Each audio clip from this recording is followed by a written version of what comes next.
Sathurday. Welcome. Rocky, Papa. this is Mayur. Very nice to meet Hi, you. hi. Very Please, nice please, to- yeah. after you. Wow, look at this. Beautiful. So you guys are from Tamil Nadu, huh? No, we are Gujaratis. Oh, you're Gujaratis. Serving Tamil food in Goa in the most authentic you find here. I love this. ये India की यही खूबी है कि मतलब तेरा गुजराती जो तमिल खाना सर्व कर रहे हैं गोवा के अंदर. So the idea is that it should look like you've come to a Tamil wedding and you're served the food. Oh, so the fantastic. experience created is sort of based on that. This is beautiful. I mean, it's super like muttaikos podiyal, chankelanku pachadi, paruppu vadai, kathirikai kodambu.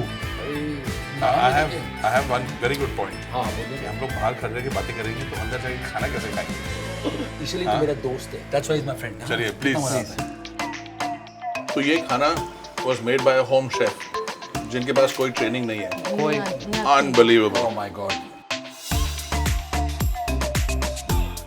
इतने authentic flavours outside of Tamil Nadu मैंने तो नहीं खाए कभी किसी भी Tamil restaurant में. अंजना के बीच में बाहर इतना बिजी है और इस कोने में आप छुपे हुए हैं और यहाँ से चमक रहे हैं. What a beautiful hidden gem.